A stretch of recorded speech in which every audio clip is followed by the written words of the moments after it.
Bienvenue à cette nouvelle capsule vidéo sur les nombres complexes et qui concerne le deuxième module, à savoir la résolution d'équations complexes. Dans le premier module, nous avons vu les différentes manières de représenter un nombre complexe, à savoir la représentation sous forme algébrique, la représentation sous forme trigonométrique et la représentation sous forme exponentielle. Et là maintenant, nous allons voir comment résoudre des équations dans le domaine des nombres complexes. Il n'y a absolument rien de sorcier là-dedans, c'est vraiment une manière de résoudre les équations. Ben, une manière de résoudre les équations que vous avez l'habitude de résoudre au fait quand vous étiez dans les classes précédentes, les équations du second degré, les inéquations, sauf que c'est vraiment appliqué dans le domaine des nombres complexes. Donc, sans tarder, nous allons commencer par le premier cas. La racine carrée d'un réel négatif.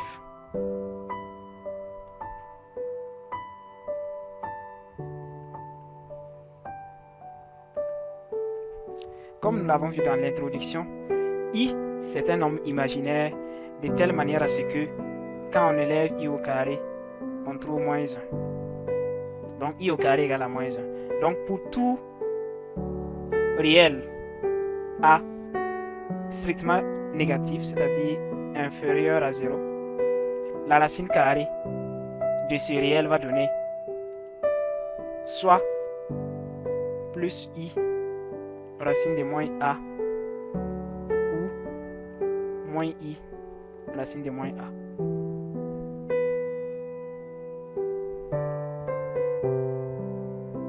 Donc c'est la racine carrée, voici comment on calcule la racine carrée des nombres négatifs. Dans le domaine des nombres des ensembles, l'ensemble des nombres réels, si on vous disait de calculer la racine carrée de moins 3, vous allez dire que c'est impossible, vous avez raison parce que nous ne sommes pas dans le domaine des nombres complexes. Mais à partir du moment où vous avez vu les nombres complexes, vous devrez être capable de calculer la racine carrée d'un nombre négatif.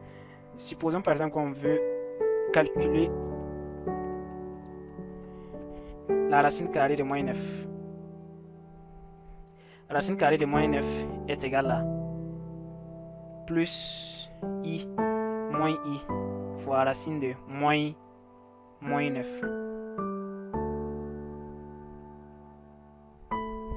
Racine de moins, ça fait plus, ça revient à trouver racine carrée d'un nombre positif. Mais ça, vous êtes habitué, ça va donner ici plus I racine de 9, ce qui donne ici. Racine de 9, ça fait 3, donc ça va donner 3I. Et ensuite, moins I racine de 9, ce qui va donner moins 3I. Donc en gros, on a deux possibilités, soit 3I ou moins 3I. Après avoir vu ce cas particulier, nous allons passer à la résolution typique des équations complexes.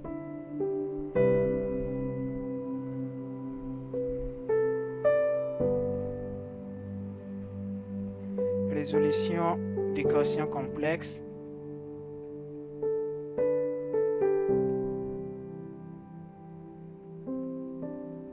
de type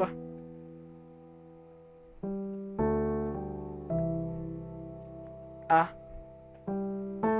Z au carré plus B Z plus C égale à 0.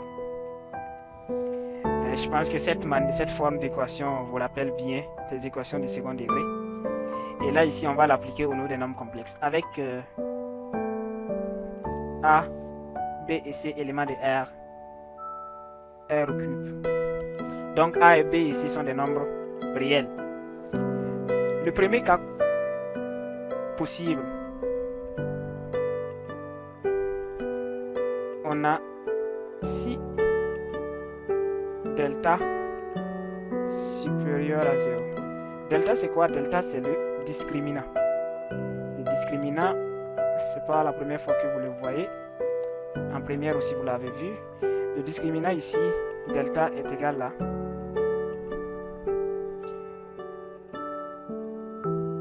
B au carré moins 4AC. Donc B au carré moins 4AC. Donc c'est avec cette formule qu'on peut calculer le discriminant d'une équation de second degré. Une fois qu'on a le discriminant, on peut maintenant évaluer le résultat. Et si le discriminant est supérieur à 0, on se trouve dans notre premier cas. Et en ce moment, on a deux solutions possibles. Deux solutions possibles.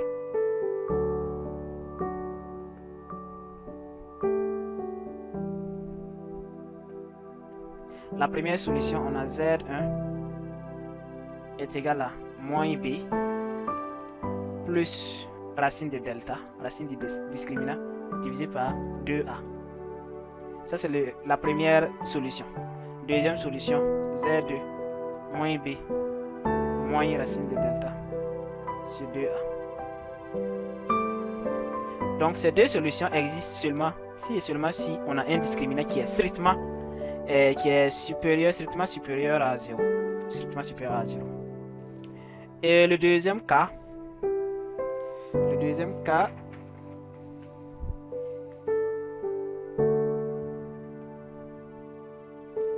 cas numéro 2,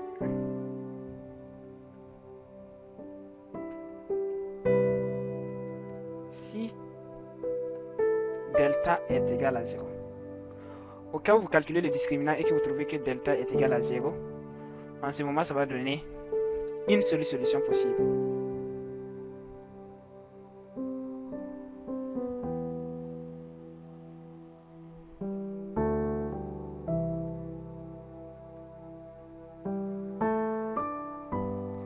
Et cette solution, c'est Z est égal à moins B sur 2A. Donc, on a une seule solution. Ça, c'est le deuxième cas. Le troisième cas,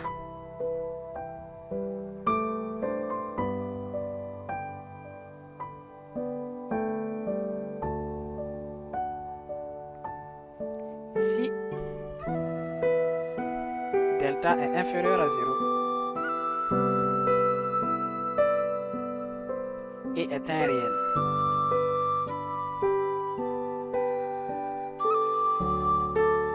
On dit inférieur à 0 est un réel.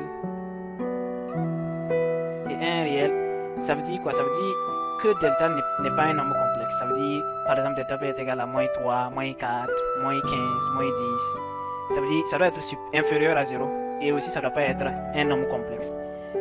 Comme je le disais depuis le début, le nombre complexe comprend une partie réelle et une partie imaginaire. Et à partir du moment où il n'y a pas de i dans un nombre, c'est que ce n'est pas un nombre complexe. C'est un nombre réel. Donc, notre delta ici, il est inférieur à 0, mais il reste un nombre réel. En ce moment, dans cette situation, on a deux solutions possibles aussi. Deux solutions possibles.